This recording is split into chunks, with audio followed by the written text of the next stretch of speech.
Hello everybody, welcome to Maddie Study Center. Today's our subject Geography, Standard 7, Lesson number 2. Students हम आज Geography subject पढ़ने जा रहे हैं Standard 7 और Lesson number 2. आज जो लेसन है मैं हिंदी में एक्सप्लेन करने जा रहा हूँ. सो मैं रिक्वेस्ट करूँगा कि सारे स्टूडेंट्स को कि वीडियो को पूरा एंड तक देखिएगा जिससे आपको ये लेसन काफ़ी अच्छी तरह से समझ में आ सके. So let's start with the lesson. The sun, the moon and the earth. आपको लेसन के नाम से ये आइडिया होगा कि ये जो लेसन है सन, मून और अर्थ के रिलेटेड है. बिल्कुल सही. और इसके अंदर काफ़ी सारी इंटरेस्टिंग चीज़ ये है कि इसके अंदर आपको लूनर इक्लिप्स और सोलर इक्लिप्स और इवन मून ऑर्बिटल मोशन और अर्थ का ऑर्बिटल मोशन इनके बारे में थोड़े से डिटेल में हम पढ़ने वाले हैं. So let's see the next. The moon's motions. Like the Earth, the moon also has axial and orbital motion. जिस तरह अर्थ का अपना एक्सल और ऑर्बिटल मोशन है उसी तरह मून का भी एक्सल एंड ऑर्बिटल मोशंस है. The moon while rotating around itself, जिस तरह मून अपने खुद का चक्कर, जिस तरह अर्थ अपना खुद का रोटेट होता है उसी तरह मून भी रोटेट होता है. रिवॉल्व अराउंड द अर्थ, यानी जिस तरह अर्थ रोटेट होते हुए रिवॉल्व यानी सन का एक राउंड यानी चक्कर काटता है उसी तरह मून भी खुद का रोटेट होते हुए अर्थ का चक्कर काटता है. As a result through the moon does not revolve around the sun independently. इसी के कारण जो मून है वो डायरेक्टली सन का यानी राउंड यानी चक्कर नहीं काट पाता है. Indirectly it makes revolution around the sun.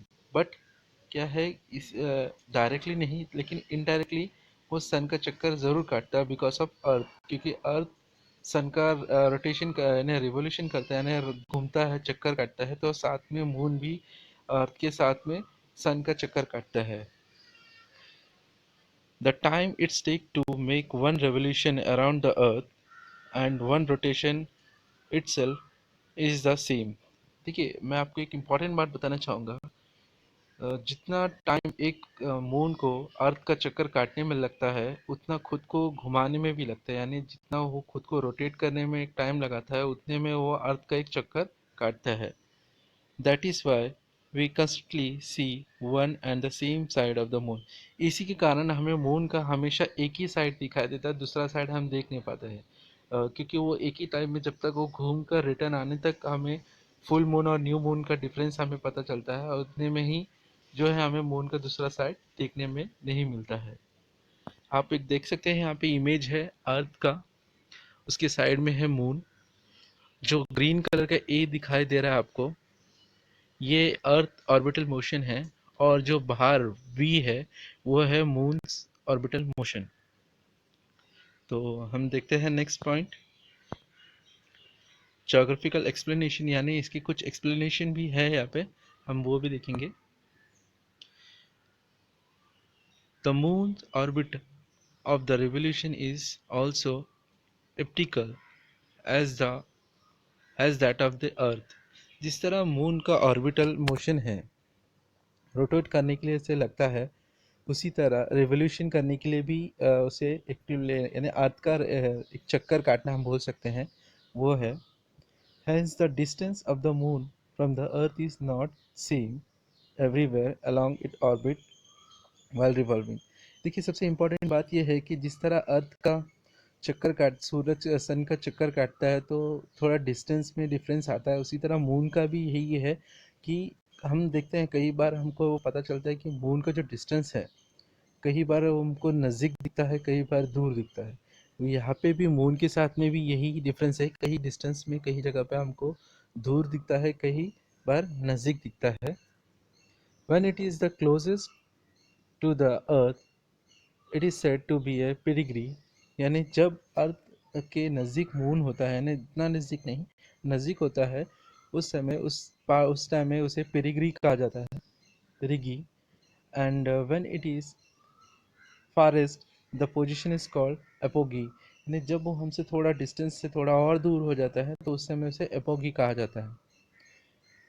You have studied the phases of the moon, you know how it's wax from the new moon day to full moon day. देखिए आपने लास्ट ईयर में आपने पढ़ा था, यानी कि new moon day और waxes of moon, यानी मून किस तरीके से फुल मून डे यानी न्यू मून से फुल मून डे तक कन्वर्ट होता है वही। And now it's wanes from the full moon to new moon. देखिए वेंस मतलब हम कह सकते हैं पूर्णिमा से अमावस्या हम बोलते हैं, यहाँ पे अमावस्या से पूर्णिमा वेंस का मतलब होता है, यानी ब्लैकआउट हटते हटते मून छोटे से बड़ा होते हुए फुल मून आ जाता है, यानी न्यू मून यानी नया मून दिखाई देता है, उसे कहा जाता है। तो यहाँ पे आप देख सकते हैं मैंने एक इमेज रखा है डिस्टेंस के लिए। पेडिग्री का जो डिस्टेंस है अबाउट 3,56,000 किलोमीटर्स, और इसी तरह आप एपोगी का देखेंगे 4,07,000 किलोमीटर्स। तो दोनों के बीच में जो डिस्टेंस है थोड़ा सा है डिफरेंस, लेकिन आपको डिफरेंस समझ में आ जाएगा। तो हम देखते हैं next point, waxing and वेनिंग moon, यानी फेसिस ऑफ मून हम पढ़ने जा रहे हैं। Which shows the different faces of the moon it, यानी जो हमें बता रहा है फेस, जो फेसिस ऑफ मून के वो डिफरेंस हमको दिखाया जा रहा है। Show the relevant position of the moon on the both quarters, the full moon and the new moon day with the respect of earth and the sun। देखिए हमें यहाँ पे देखने मिलेगा क्वार्टर्स, मून का जो क्वार्टर्स है जिससे हमको फुल मून और हाफ मून यानी फुल मून और न्यू मून के बीच में जो क्वार्टर्स का डिफरेंस है वो भी हमें यहाँ पे देखने मिलेगा। तो आप देख सकते हो पीरियड ऑफ वैक्सिंग यानी पूर्णि अमावस्या की तरफ, और वेनिंग के मतलब है न्यू मून यानी नए पूर्णिमा की तरफ हम बोल सकते हैं, फुल मून की तरफ और न्यू मून की तरफ। तो आप देख रहे हो ऑर्बिटल मोशन है, मैं आपको थोड़ा सा इसे जूम करके दिखाता हूँ। ये देखिएगा किस तरीके से सेंटर में अर्थ है, अर्थ के बाद में जो सन रेज आ रहे हैं लेफ्ट साइड से, और ये पूरा जो ऑर्बिटल मून का साइड का ऑर्बिटल मोशन है, आपको लेफ्ट हैंड साइड में फुल मून दिखाई देगा, राइट हैंड साइड में न्यू मून यानी अमावस्या, एंड फुल मून यानी पूर्णिमा हम कह सकते हैं। सो अब हम देखेंगे next question, angles made by the earth sun and moon. देखिए सबसे इम्पोर्टेंट चीज़ भी है एंगल्स किस तरह से बनता है, और इस एंगल के कारण ही हमें न्यू मून और फुल मून की तरह, या दो नए चीज़ आपको यहाँ पे पता चलेंगे, सोलर इक्लिप्स और लूनर इक्लिप्स के बारे में। तो हम देखते हैं the angle between plane of the moon's orbit of the earth and the plane of the earth orbit of the sun is 5.145 degree. Therefore, the moment of the new moon and the full moon, the angle formed by the lines joined from the earth। देखिए यहाँ पे एक छोटा सा diagram है, मैं आपको बता देता हूँ। ये डिग्री के बारे में यानी स्लाइटली चेंजेस के बारे में है यहाँ पे। और ये जो प्लेन जो बोला गया है एरिया, जो हम बोल सकते हैं कि मून सन और इसके बीच में जो एरिया है, उस एरिया का यहाँ पे मेजरमेंट आपको दिखाया जा रहा है, जिसके कारण फुल मून और न्यू मून के बारे में आपको क्लियरेशन मिलता है। देखिए यहाँ पे दिया है angle form by the line joins from the earth. देखिए लाइन में पहले अर्थ, फिर इसके बाद में मून और इसके बाद में सन, यही डिफरेंशियंस होता है जिसके कारण हमें काफ़ी सारे न्यू चीज़ें पता चलती है। And the moon can range of 174.855 straight line 80 यानी 180 degree. It is straight line when the moon is at the one of the 2 points where orbit intersect the moon of the plane and of the sun. Those 2 points called nodes. If the moon is at over or very near to node at the time of a new moon, a solar eclipse is visible। देखिए solar eclipse और lunar eclipse के बारे में मैंने जैसे बताया था, ये यहाँ पे होता है। और somewhere of earth if moon is at or near to the nodes of the time of the full moon, a lunar eclipse is occur। यानी लूनर इक्लिप्स और सोलर इक्लिप्स के बारे में हम कह सकते हैं सूर्य ग्रहण और चंद्र ग्रहण जिस तरीके से यहाँ पे होता है। हम देखेंगे आगे के पॉइंट। इक्लिप्सिस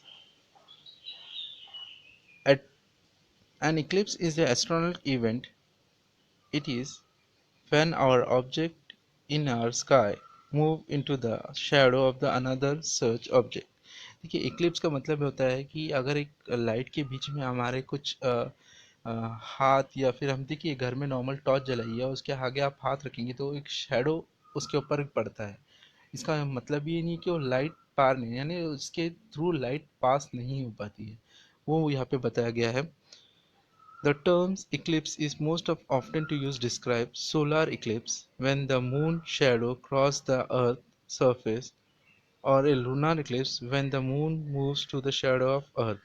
देखिए सोलर इक्लिप्स का मतलब क्या है, लूनर इक्लिप्स का मतलब ये है, सिंपल बेसिक है कि जब सन और मून अर्थ के बीच में जब मून आता है, और मून का जो शैडो है वो सन को कवर करता है, यानी मून कवर कर देता है अर्थ को, तो उसे सोलर यानी सोलर इक्लिप्स कहा जाता है। और जो लूनर इक्लिप्स है, जब अर्थ का शैडो मून को यानी लाइट सन का लाइट जो मून पे गिरता है उसे आने बीच में आ जाता है, तो उसे लूनर इक्लिप्स कहा जाता है। जिसे आप देख रहे हैं पहले पिक्चर में, इसे सोलर इक्लिप्स पहले वाले पार्ट में आपको दिखाई दे रहा है, और नीचे जो सेकेंड पार्ट है वो है लूनर इक्लिप्स। मैं फिर से एक बार इमेज को आपको बड़ा करके दिखाता हूँ। ये देखिएगा, जो बीच में सेंटर में और मून है, और वो सन का रेस को बीच में रोक रहा है, और जो पार्ट पे लाइट नहीं गिर रहा उनके लिए यह सोलर इक्लिप्स यानी सूर्य ग्रहण है। और नीचे वाले पार्ट में आप देखेंगे मून को लाइट नहीं पास हो रहा है, तो उसके कारण उस टाइम के लिए लूनर इक्लिप्स यानी चंद्र ग्रहण होता है।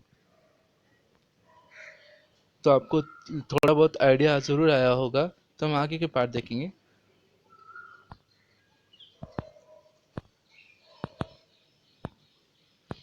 नेक्स्ट पार्ट है solar Eclipse.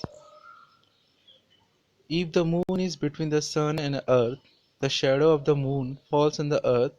At such time, these three centical objects are on the same plane of the fall in the line. Hence, the place of the earth where the moon shadow falls express a solar eclipse। देखिए जैसे मैंने आपको बताया था कि सन और moon के बीच में, सन और अर्थ के बीच में जब मून का आता है और जिस एरिया में लाइट नहीं पड़ पाती है सन का, तो उनके लिए ये सोलर इक्लिप्स यानी सूर्य ग्रहण होता है उस टाइम के लिए। और इसी चीज जो प्लेन यानी सेम प्लेन में एक ही लाइन में प्लेन कहा जाता है, उसी लाइन में आने पर ये होता है।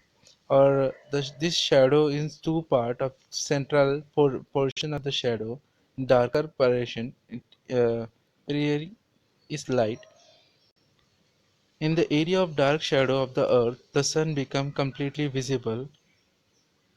This condition is known as a total solar eclipse। देखिए जहाँ पे कुछ जगह पे तो उजाला हमें अच्छे से दिखाई देता है, लेकिन जब पूरी तरीके से जो मून कवर कर लेता है और उस जगह पे हमें बिल्कुल सन नहीं दिखा देता, उस जगह पे कहा जाता है टोटल सोलर इक्लिप्स कहा जाता है। कुछ जगह पे तो थोड़ा थोड़ा हमें धुंधला धुंधला सा दिखाई देता है, लेकिन कुछ जगह पे नहीं देता है। मैं आपको एक इमेज ज़रूर दिखाना चाहूँगा। ये देखिए, अर्थ है, मून है, बीच में सोलर इक्लिप्स किस तरह से दिखाए गए हैं आप देखेंगे। हम पहले पार्ट में देखिए टोटल स्पेस किस तरह से होता है, और उसके बाद में सेकेंड पार्ट में भी आपको दिखाई दे रहा है पार्शियल में है, और ऊपर में पार्शियल सोलर इक्लिप्स में। टोटल सोलर इक्लिप्स में सिर्फ साइड का रोशनी दिखाई देगा आपको। लूनार इक्लिप्स, लूनार इक्लिप्स हम देखेंगे। A lunar eclipse occurs when the moon enters in the shadow of the earth while revolving it. At the same time, it is necessary that earth is between the sun and the moon, and their three are in the same line, same plane of the full moon day. The path of revolution pass through the thick shadow of the earth. If the moon is totally hidden in the shadow, see a total lunar eclipse, and if only part of the moon is shadow, so we see partial lunar eclipse. देखिए यहाँ पे भी same इसी तरह है, लेकिन इस बार क्या होता है कि मून का खुद का लाइट नहीं है, वो सन के लाइट से ही ग्लो होता है। तो जब फुल मून यानी नया पूरा पूर्णिमा हम कह सकते हैं, उस समय सन और मून के बीच में अर्थ आ जाता है, यानी तीनों सेम लाइन में आ जाते हैं, तो अर्थ का शेडो से मून जो है पूरी तरह से कवर हो जाता है। तो उसी को यहाँ पे जो है लूनर इक्लिप्स कहा गया है। और लूनर इक्लिप्स क्या है, तो जब पूरी तरीके से कवर होकर बिल्कुल भी मून का लाइट नहीं दिखता है, तो उसे टोटल लूनर इक्लिप्स कहा जाता है। और जहाँ पे थोड़ा सा भी रोशनी दिखाई देता है तो उसे पार्शियल लूनर इक्लिप्स कहा जाता है। जैसे एक इमेज आपके लिए मैंने रखा है, आप देख सकते हैं लूनर इक्लिप्स क्या है। नीचे मून है, बीच में अर्थ है और सन है। आप चाहिए तो मैं आपको जूम करके दिखा देता हूँ। बिल्कुल। हम देखते हैं next point, characteristics of solar eclipse. A solar eclipse occurs when a new moon day, but not on every new moon day. If and only if the sun, the moon, and the earth are in the same plane and fall in the one line, the solar eclipse occur. The maximum duration of the total solar eclipse is 7 and 20 seconds, means 100 440 second. देखिए solar Eclipse का जो timing है वो ज़्यादा देर नहीं रहता, सिर्फ 7 minute 20 second के लिए होता है। और सबसे बड़ी बात आपको बताना चाहूँगा, ये हर न्यू मून डे यानी को नहीं होता है, ये कुछ स्पेसिफिक टाइम पे होता है। और तब जब सन, मून और अर्थ तीनों एक ही लाइन में स्ट्रेट लाइन में आते हैं तब ये होता है। कैरेक्टरिस्टिक्स ऑफ लूनर इक्लिप्स का भी हम देखते हैं। Lunar eclipse occurs on the full moon day only. देखिए लूनर इक्लिप्स कब हमको दिखता है, जब नया मून फुल मून डे के टाइम पे हमें दिखता है।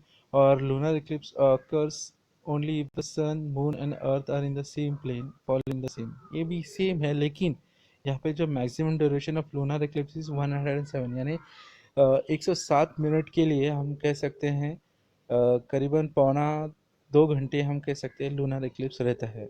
और ये तीनों का भी ड्यूरेशन सेम है, लेकिन यहाँ पे कैसा होगा, सन, अर्थ और मून होगा।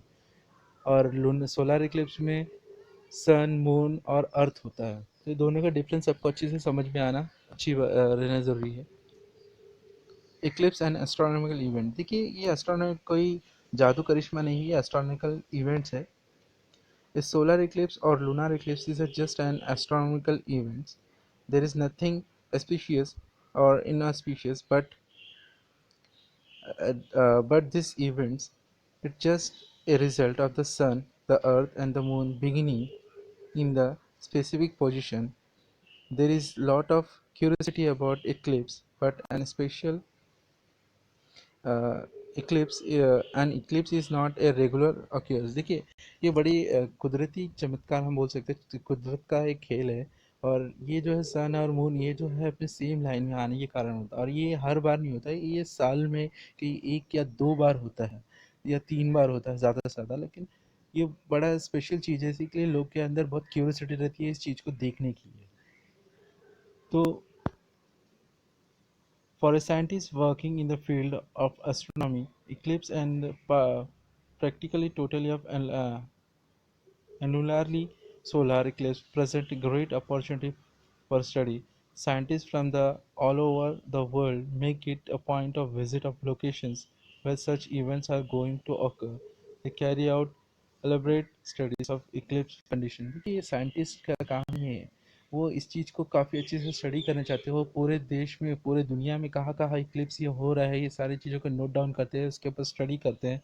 और उस स्टडी से उनको पॉइंट से उनको काफ़ी सारी जानकारी मिलती है, और यानी इसके ऊपर वो स्टडी अच्छे से कर पाते हैं।